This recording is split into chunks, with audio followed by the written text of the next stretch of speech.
सो 2023 जो है वो जल्दी खत्म होने वाला है, 2024 शुरू होने वाला है। मैं जनवरी से हर महीने आपके साथ वेट लॉस चैलेंजेस शेयर करती आ रही हूँ एंड मैं कामना करती हूँ, आई होप कि वो सारे चैलेंजेस जो हैं वो आपके लिए यूजफुल रहे हैं।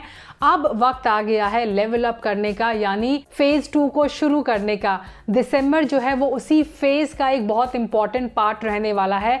मैं आपके लिए इसके बाद लेकर आऊंगी 100 डेज का वेट लॉस चैलेंज जो जनवरी से शुरू होने वाला है, और ये जो चैलेंज है इस महीने का वो उसकी फाउंडेशन क्रिएट करेगा। मेक श्योर कि आप इस चैलेंज को बहुत ध्यान से फॉलो करें। कई लोग गिव अप कर देते हैं दिसंबर में आकर अपनी वेट लॉस जर्नी पर, अपनी हेल्थ जर्नी पर, और सोचते हैं कि हम जनवरी से शुरू करेंगे, ये साल तो अब खत्म होने वाला है, चलो अब जो हो गया उसे होने देते हैं। But no, this is one of the biggest mistake जो मैंने देखा है मेरे क्लाइंट के साथ भी होते हुए। So let's end this year on a high note. मैं हमेशा कहती हूँ कि आप एक चीज़ को जब हाई नोट पर ख़त्म करते हैं तभी आप नई चीज़ को उससे ऊपर नोट पर शुरू करने बिलीव कर सकते हैं उस चीज़ में। So let's start this challenge. और ये जो चैलेंज है वो आपको याद दिलाएगा इस पूरे साल के चैलेंजेस का। कैसे, आप खुद ही देख लीजिए। जो हमारा नंबर 1 का चैलेंज है वो डाइट से रिलेटेड है, और वो ये कि आपको अपनी हर मील के अंदर on a daily basis 1 serving of semi cooked vegetables consume करनी है। बहुत ही आसान चैलेंज है ये। सिंपली जब भी आप मील खाने बैठें तो 75 ग्राम्स, 2 गाजर अगर आप खाएंगे कुक करके तो वो 75 ग्राम्स आपकी, बल्कि वो उससे ज़्यादा ही हो जाएगा, उतना आपको कंज्यूम करना है। Winter is the season of veggies. आप हरी सब्जियां डाइट में इंक्लूड करें, ऑरेंज कलर की वेजिटेबल्स, रेड कलर की वेजिटेबल्स। ये सीजन जो है वो वेजिटेबल्स का सीजन होता है। नंबर 2 का चैलेंज है जो आपको मॉर्निंग में वार्म करने में हेल्प करेगा, वो है कि आपको एम्प्टी स्टमक 10 से 15 मिनट वर्कआउट करना है ऑन अ डेली बेसिस। तो उठने के बाद आप फ्रेशन अप होकर 10 से 15 मिनट किसी भी तरह की मूवमेंट करें जो आपको हेल्प करे आपके ब्लड सर्कुलेशन को इंक्रीज करने में, आपकी हार्ट रेट को थोड़ी सी इंक्रीज करने में। आप नॉर्मली जंपिंग जैक कर सकते हैं, स्पॉट रनिंग कर सकते हैं, ब्रिस्क वॉक कर सकते हैं, आप चाहें तो योगा आसन कर सकते हैं, सूर्य नमस्कार कर सकते हैं। आपको अपनी बॉडी को मूव करना है उठने के बाद।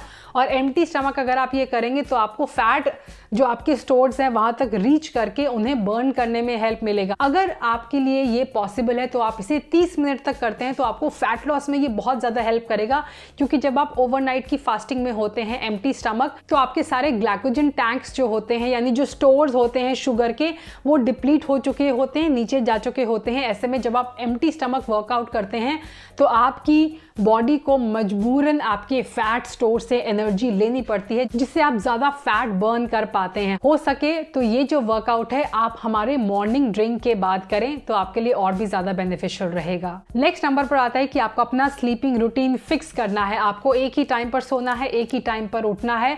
आप जब एक ही टाइम पर सोते हैं और उठते हैं तो इससे आपकी सर्केडियन रिदम, आपकी जो बायोलॉजिकल क्लॉक होती है, वो उसके अकॉर्डिंगली सेट हो जाती है। अगर आप 10 दिन तक एक ही टाइम पर सोते हैं, एक ही टाइम पर उठते हैं तो आपको अलार्म की जरूरत नहीं पड़ेगी। आपकी बॉडी अपने आप उठ जाएगी जब आपका टाइम होगा। और ये आपकी मेंटल हेल्थ के लिए, आपके फोकस के लिए, आपकी प्रोडक्टिविटी के लिए, आपके वेट लॉस के लिए, आपको एनर्जाइज रखने के लिए बहुत ही इंपॉर्टेंट स्टेप होने वाला है। ये आपकी स्लीप की क्वालिटी को और उसकी क्वांटिटी को बहुत बूस्ट करेगा। नंबर 3 पर आता है कि सिर्फ सोने का ही नहीं, आपको अपने खाने पीने का टाइम भी फिक्स करना होगा।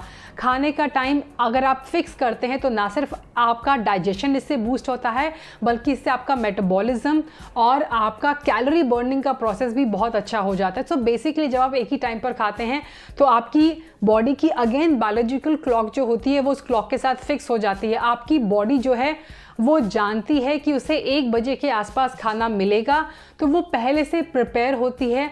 आपकी बॉडी के अंदर डाइजेस्टिव जूसेस, डाइजेस्टिव एंजाइम्स और एसिड सिक्रीट होने लगते हैं उस खाने को प्रोसेस करने के लिए। And it is such A magical thing कि आपने कोई प्रोसेस स्टार्ट नहीं किया, उससे पहले ही आपकी बॉडी प्रिपेयर हो गई है उस प्रोसेस को अंजाम देने के लिए। और ये जो प्रोसेस है इससे आपका मेटाबॉलिज्म, इससे आपका खाने का डाइजेशन, खाने का अब्जॉर्प्शन, खाने का असिमिलेशन जो होता है वो बढ़ता है। सो मेक श्योर कि आप अपने खाने के टाइम को, यहाँ तक कि स्नैक्स के टाइम को भी अगर आप फिक्स कर सके तो बहुत अच्छा रहेगा। मेक श्योर कि इसके बीच आप कुछ ना खाएं। अगर आप ऐसी मिस्टेक करते हैं तो आपकी बॉडी के लिए गलत सिग्नल जाता है, उससे लगता है कि ये क्या बीच में आ गया, अभी तो हमने प्रोसेस करके रेस्ट किया था। सो रेस्टिंग वेटिंग पीरियड भी बहुत ज़रूरी है, उसके लिए मेक श्योर कि बिल्कुल भी आप कुछ ना खाएं उस बीच में, आप अपने आप को लेकिन हाइड्रेटेड रखें। नेक्स्ट नंबर पर आता है कि आपको 7 से 10,000 steps on a daily basis चलने हैं। तो इसके लिए आप एक पीडोमीटर नॉर्मल सा खरीद सकते हैं। आजकल हर फोन के अंदर भी स्टेप काउंटर्स होते हैं। इससे आपकी नीट इंक्रीज होगी, जिसे नॉन एक्सरसाइज एक्टिविटी थर्मोजेनेसिस भी कहते हैं, और आपकी वेट लॉस जर्नी में 15 to 30% यही कंट्रीब्यूट करता है। लोग गलती क्या करते हैं कि अपना वर्कआउट उन्होंने फिनिश किया और बाकी सारे दिन की उनकी जो मूवमेंट होती है वो जीरो के बराबर होती है। घंटों बैठे रहे, ना सिर्फ इससे पोस्चर में उनके प्रॉब्लम आती है, बल्कि इससे आपका जो बेली मफिन टॉप होता है वो भी कम नहीं होता है, वो बढ़ जाता है। तो ऐसे में उसे टारगेट करने के लिए कोशिश करें कि आप अपनी नीट को इंक्रीज करें, अपने स्टेप्स को इंक्रीज करें। नेक्स्ट नंबर पर आता है कि प्रोटीन पर ध्यान दें। हर मील के अंदर कोशिश करें आप क्वालिटी प्रोटीन कंज्यूम करें। मैं बहुत बार बोल चुकी हूँ कि अगर आप वेजिटेरियन हैं तो आपको कॉम्बिनेशन में फूड खाना चाहिए। जब आप ग्रेन्स को पल्सेस से, यानी दाल को चावल से, दाल को रोटी से कंबाइन करते हैं तो आपको क्वालिटी प्रोटीन मिलता है। कुछ अमाइनो एसिड्स जैसे कि सिस्टीन है वो दालों के अंदर नहीं होता है, मिथेनाइन दालों के अंदर होता है, लाइसिन होता है दालों के अंदर। तो जब आप सारे अमाइनो एसिड कंबाइन करते हैं तो आपको क्वालिटी प्रोटीन मिलता है। स्नैक्स में भी कोशिश करें कि आप अपनी प्रोटीन की क्वालिटी को इंप्रूव करें। प्रोटीन आपके मेटाबॉलिज्म को बूस्ट करने के लिए, थर्मोजेनिक इफेक्ट को प्रोवाइड करने के लिए, जिससे आपका मेटाबॉलिज्म अगेन इंक्रीज होता है और आपको फुल रखने के लिए बहुत जरूरी है। तो डेली क्वालिटी प्रोटीन खाने पर भी आपको ध्यान देना है। नेक्स्ट नंबर पर आता है आपकी मेंटल हेल्थ के लिए ज़रूरी है कि आप 5 hour on a daily basis digital detox करें, यानी अपने डिवाइसेस से दूर रखें अपने आप को दिन में 5 घंटे। ये जो 5 घंटे हैं वो आइडियली आप मॉर्निंग में स्पेंड कर सकते हैं। उठने के आप 1.5 या 1 घंटे तक अपने डिवाइसेस से बचें, फ़ोन ना देखें, आईपैड पर ना जाएं, मेल्स को चेक ना करें।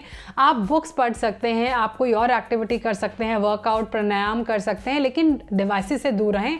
और सोने से 2 घंटे पहले भी, दिन में भी अगर आप अपनी फैमिली के साथ टाइम स्पेंड करेंगे अपने डिवाइसेस को दूर रख के, तो वो आपकी मेंटल हेल्थ के लिए, सोशल हेल्थ के लिए, आपके रिलेशनशिप्स के लिए ज़्यादा अच्छा रहेगा। नेक्स्ट आता है नीट की ही कैटेगरी में। अगर आप अपनी नीट को इंक्रीज करना चाहते हैं और चाहते हैं कि आपका मफिन टॉप ना हो, आपका पोस्चर जो है वो ठीक रहे, तो कोशिश करें कि हर 2 घंटे के बाद आप 2 या 3 मिनट की मूवमेंट करें, अपने डेस्क से उठें। आप इसके लिए अलार्म सेट कर सकते हैं। इनिशियली 10 दिन के लिए आपको रिमाइंडर अगर सेट करना पड़े तो अच्छा है। अदरवाइज जब आप रूटीन में आ जाएंगे तो अपने आप आपको 2 घंटे के बाद मूवमेंट करने का मन करेगा। मूवमेंट करने के लिए आप वॉक कर सकते हैं, स्ट्रेच कर सकते हैं खड़े होकर अपने स्पेस पर। अगर पॉसिबल है, अगर आप घर से काम कर रहे हैं तो आप सिटअप्स कर सकते हैं, आप स्क्वाट कर सकते हैं, if that is possible. Next is अपनी मेंटल हेल्थ को इम्प्रूव करने के लिए, प्रोडक्टिविटी को बूस्ट करने के लिए मेडिटेशन और रीडिंग पर ध्यान दें। नाउ रीडिंग एक ऐसी चीज़ है जो आपको ना सिर्फ नॉलेज प्रोवाइड करता है, आपकी मेंटल हेल्थ इंप्रूव करता है। Reading also helps you to stay away from your devices, तो रीडिंग भी आप कर सकते हैं। Last but not the least, movement after meal is another thing which I tell everyone to do. खाना खाने की कुछ देर बाद आप थोड़ी स्लो वॉक करेंगे, not immediately after having your meal, लेकिन खाना खाने के 10 या 20 मिनट बाद अगर आप धीरे धीरे वॉक करेंगे तो वो आपके खाने के डाइजेशन के लिए, ब्लड शुगर लेवल को मेंटेन करने के लिए, मेटाबॉलिज्म को बूस्ट करने के लिए, खाने से न्यूट्रिएंट्स के अब्जॉर्प्शन के लिए बहुत ही इंपॉर्टेंट होगा। Again I am saying, don't go for brisk walk, intense workout नहीं करना है, स्लो वॉक करना है। अगर आप ऑफिस जाते हैं तो ब्रेकफास्ट करने के बाद कोशिश करें कि मेट्रो के स्टैंड तक, बस स्टैंड तक आप पैदल जाएं या फिर पार्किंग तक पैदल जाएं, तो आपके लिए अच्छा रहेगा। सिमिलरली आफ्टरनून में और नाइट में भी अगर आप डिनर के बाद हल्का वॉक कर सकते हैं तो वो आपके लिए यूजफुल रहेगा। Now as I said in the beginning कि ये चैलेंज आपको किसी चीज़ की याद दिलाएगा। ये थी हमारी stacking habits of this year, यानी वो हैबिट्स जो एक के बाद एक आपको फॉलो करनी थी ड्यूरिंग द होल ईयर। हमेशा कहती हूँ आपकी हेल्थ के 4 पिलर्स होते हैं। योर फिजिकल हेल्थ, जो आपकी डाइट और आपकी एक्टिविटी डिटरमाइन करती है। Next is your mental health, जो मेडिटेशन, डिजिटल डिटॉक्स पे डिपेंड करता है। उसके बाद आती है आपकी सोशल हेल्थ, यानी रिलेशनशिप कैसा है आपका, आपका ग्रुप कैसा है। ना ग्रुप की जब मैं बात करती हूँ तो इसीलिए मैंने कहा है कि मैं एक ऐसा चैलेंज शुरू करने वाली हूँ जो मैं आप लोगों के साथ इन्वॉल्व करके टच में रहकर करूँगी, तो उस पर ध्यान देना अभी ज़रूरी है, जो हम नेक्स्ट यानी 2024 से स्टार्ट करेंगे। एंड योर एनवायरमेंटल हेल्थ, यानी आप अपने एरिया को कितना डीक्लटर करके ऑर्गेनाइज करके रखते हैं। और इसके लिए बोनस के तौर पे मैं आपको कहूँगी कि जब आप सोने जाएं तो 10 मिनट आप लगाएं कि आप अपने एनवायरमेंट को क्लीन करें। अगर चीज़ें बिखरी हुई हैं तो उन्हें सेट करके रखें, किचन को क्लीन करके सोएं, ताकि जब आप मॉर्निंग में उठें तो उठते ही आपका माइंड जो है वो अपसेट ना हो जाए गंदगी को देखकर, जो डिसऑर्गेनाइज होंगी सारी चीज़ें।